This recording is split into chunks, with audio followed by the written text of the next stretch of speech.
No mundo, existem aproximadamente 18 mil ilhas marinhas. Dentre todas elas, há ilhas inóspitas, como as que formam o arquipélago de São Pedro e São Paulo, aqui mesmo no Brasil. Por outro lado, também existem aquelas que servem de refúgio para tribos que praticamente não se comunicam com o restante do mundo, como por exemplo da tribo dos Sentineleses, que habitam a ilha Sentinela do Norte, localizada no Oceano Índico. Entre todas essas ilhas marinhas, justamente a que é eleita a mais perigosa se localiza no Brasil. Mas qual é a ameaça que essa ilha pode nos oferecer? Será que é devido a alguma tribo canibal, a lixo radioativo, ou a uma outra ameaça tão ameaçadora quanto as que mencionei antes? Ficou curioso para saber qual o real motivo dela ser considerada temida e proibida para visitação? Então fica com a gente até o final desse vídeo e fique sabendo o motivo. E já aproveita para deixar o seu like no vídeo para se inscrever no canal. Tudo pronto, então hora de ir pro vídeo. Antes de partirmos para a ilha considerada a mais perigosa do planeta, é necessário falarmos que as ilhas marinhas representam aproximadamente 5% de todo o território terrestre. Sem contar que abrigam muitas espécies de organismos vivos, como plantas e animais que são endêmicas, ou seja, que só existem nelas. É fato que muitas ilhas espalhadas pelo mundo poderiam receber o título de ilha mais perigosa do planeta, como por exemplo a ilha Miyake-jima, no Japão, que possui um dos vulcões mais ativos de toda a Terra. Além dessa, poderia ser as Ilhas Farallon, nos Estados Unidos, que a utilizou como área para depósito de lixo radioativo entre os anos de 1946 e 1970. Ou mesmo a ilha de Greenard, na Escócia, que foi utilizada pelo governo britânico para realizar testes com armas biológicas, especificamente com uma bactéria que provoca o anthrax. Agora, por sua vez, a Ilha da Queimada Grande encontra-se localizada a cerca de 35 km da costa continental do município de Itanhaém, no estado de São Paulo, região sudeste do Brasil.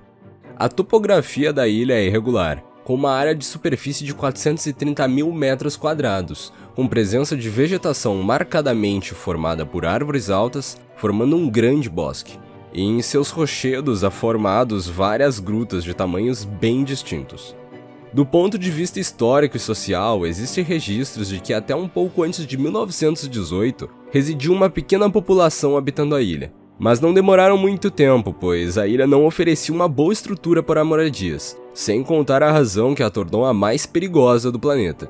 Nesse sentido, logo após o ano de 1918, a Marinha Brasileira fez uma reforma técnica no farol da ilha, deixando-o automatizado, sem que haja necessidade de alguém operá-lo manualmente, reduzindo assim a zero o risco de acidentes na ilha.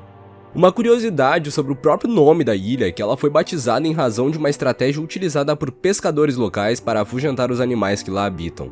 A estratégia usada em si foi uma grande queimada, mas que, para a sorte dos animais, não funcionou. Os animais não sucumbiram a esse episódio, e como já adiantamos, foram os moradores que deixaram a ilha para trás. É necessário falar que o desembarque na ilha é proibido, e só quem pode ter acesso a ela são os biólogos pesquisadores do Instituto Butantan. Na ilha não existe uma área de praia, pois há pouca areia ao redor de sua extensão. Outro ponto importante é que não há água potável no interior da ilha. Os animais que lá habitam bebem água das poças que se formam durante as chuvas. Na superfície da ilha pode ser diferenciado duas elevações, uma onde se localiza um farol e a outra composta por área elevada de 206 metros.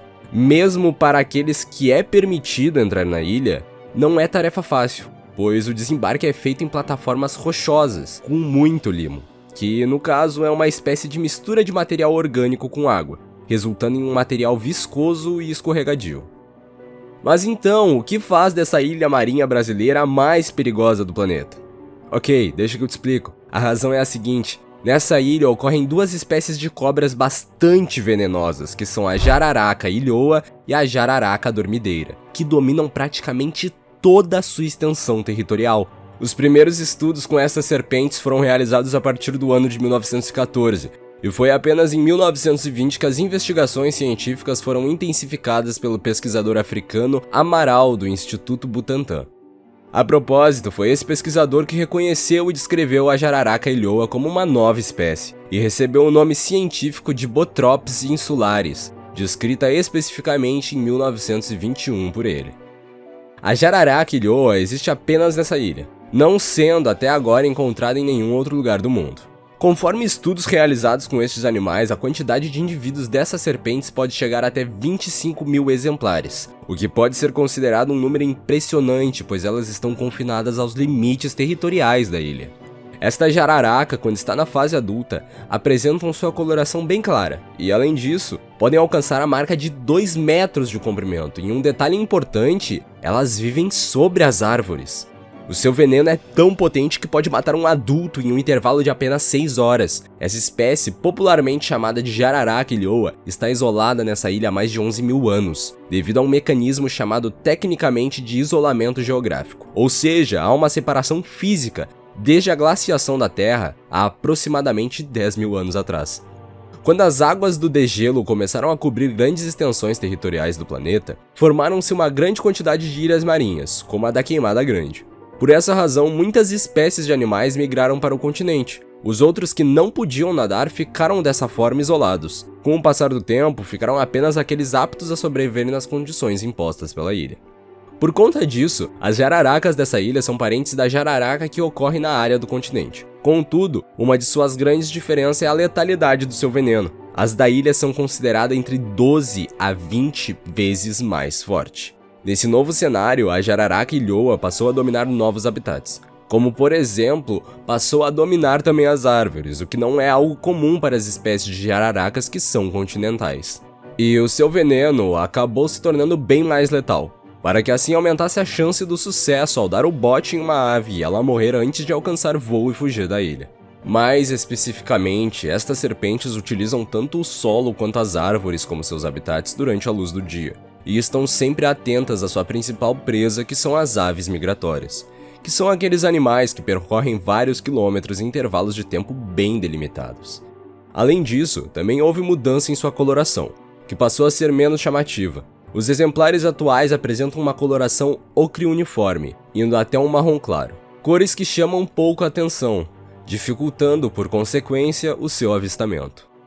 Como essa ilha é cercada por estas cobras venenosas, não existem ratos ou outros mamíferos. Todos que existiam já viraram presa fácil para esses répteis. Podemos até falar que estas serpentes são as verdadeiras donas desse lugar. Apesar dessa ilha possuir essa fama de Ilha das Cobras, muitas pessoas não têm nem a mínima ideia da sua existência. Inclusive, há moradores da região que se enquadram nesse cenário. Uma informação adicional é que no entorno da ilha existem um grande número de animais marinhos, como barracudas, peixes frade, peixes voadores, arraias e tartarugas. O cenário da ilha ainda é composto por um navio naufragado de 110 metros de comprimento, que nos dias atuais se encontra praticamente na posição vertical. Além desse, há o navio mercante Rio Negro, em avançado estado de ruína. Tudo isso formando um verdadeiro paraíso selvagem e venenoso. Não é à toa que esta região ficou conhecida como Ilha das Cobras. Por último, tenho que destacar que muitos pesquisadores têm se dedicado a estudos e programas para a conservação da fauna da ilha, assim também como para a jararaca ilhoa não ser extinta rapidamente do seu habitat natural. E você, já conhecia a ilha brasileira da Queimada Grande? Sabia do real motivo que impede de pessoas comuns a visitarem? Escreva aí a sua resposta nos comentários logo abaixo do vídeo. Se você conhece outra ilha marinha perigosa do mundo e quer que a gente faça um outro vídeo, escreve aí também nos comentários, vamos adorar saber. E claro, não se esquece de dar like no vídeo e de se inscrever no canal. Até o próximo vídeo, valeu!